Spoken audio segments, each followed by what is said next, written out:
Chapter 9 On the Virtues of Listening. A few years ago, I ran an advertising agency for an eccentric owner we'll call Alan for the sake of this story.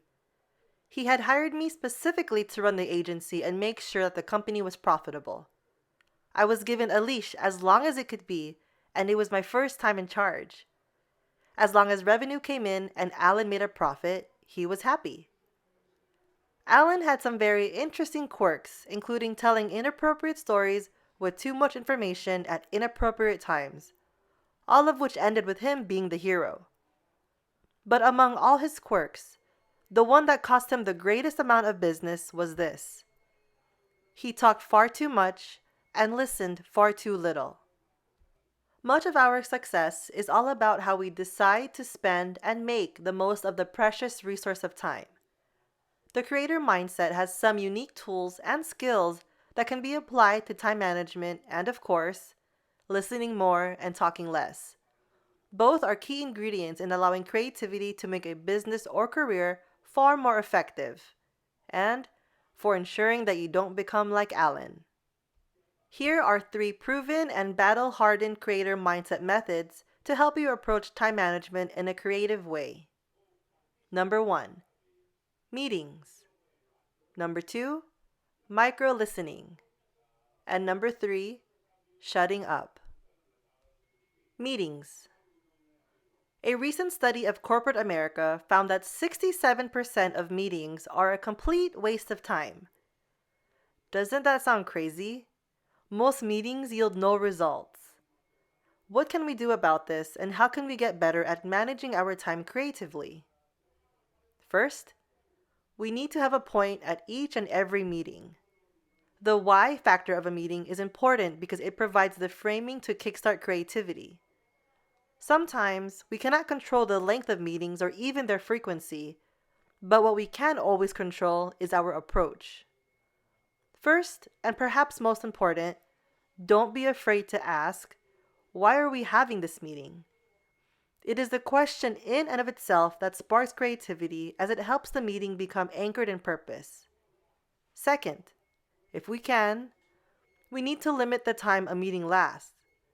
We cannot have meetings that drag on and on for no reason. Since most meetings yield only 2 or 3 minutes of productivity, why not limit the time of a meeting accordingly?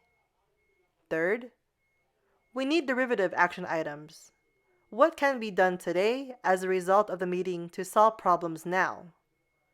We need a takeaway from that short meeting so that all the participants know what they need to do. This is how creativity kicks in. As we challenge the why of the meeting and then institute a limitation on its time, and finally an action plan, we set up a series of events that cascade into firing up creative solutions so that problems can be solved with a fresh perspective. Micro-listening. Micro-listening is essentially about selective and limited listening, meaning that you gather a limited audience when you're looking for opinions, advice, and/or feedback. When it comes to micro-listening, we choose to accept only a few trusted sources to learn their opinion or get their feedback or advice. Micro-listening is not listening to each and every person with some opinion on this or that. This type of listening saves both time and money.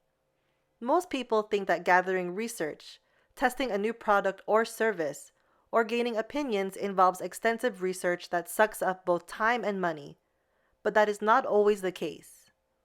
Sometimes it takes only a small sample size to come up with a profound insight. In a rush to gain feedback, testing results, or advice about the trajectory of our careers, sometimes we listen to far too many people. We over-listen when instead we should micro-listen.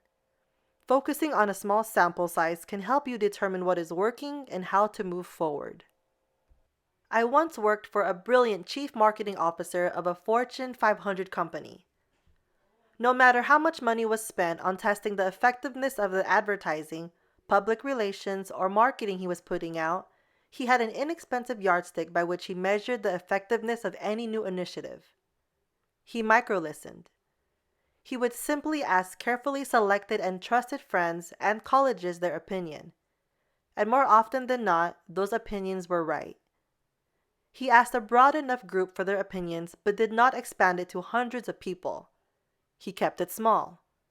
Then he listened. Sure, the sample size was small, and analytically it's easy to scope at this idea, but it was brilliantly, creatively effective. Start using micro-listening with trusted associates to gain valuable feedback, advice, and opinions today. Shutting up. Our urge to talk comes from a deeply seated belief that we want some vindication of our thoughts. It's our egos yearning to express some point that we think is valuable. But when it is looked at creatively, something incredible begins to emerge about our urge to talk. It's actually counterintuitive, but go with me here.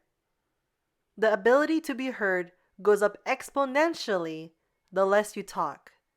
Isn't that amazing?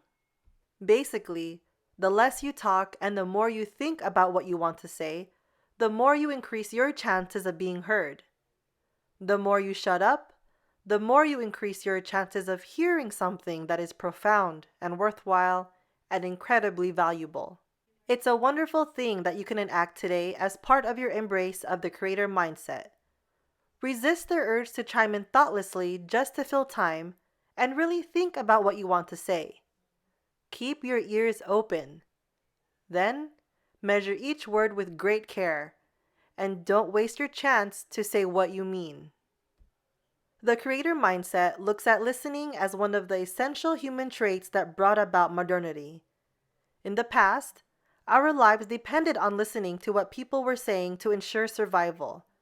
We needed to listen to stories about not eating this or that berry to avoid getting poisoned. We needed to listen to find out the best passage route over the mountains to avoid getting stuck in the cold of winter. We needed to listen to Harriet from Chapter 6 to discover a self-defense method to fight the beast looking to kill us. Yet something mysterious has happened over time. We have stopped listening. The modern mind has given listening a bad name. We think that people have ulterior motives and that listening to them would give us a skewed view of the facts or even lies. Thus, we would succumb to some kind of manipulation just by listening to one another. Perhaps that is why we talk so much and listen so little. We are afraid of being manipulated. Therefore, we try to control the situation by talking non-stop. But the fear of being manipulated by listening to what someone else is saying is cutting short any opportunity to learn creatively. When we listen, a host of learning can occur. From the details of the way someone views a situation, all the way to the spirit of what someone is trying to say non-verbally, there are infinite lessons to be learned.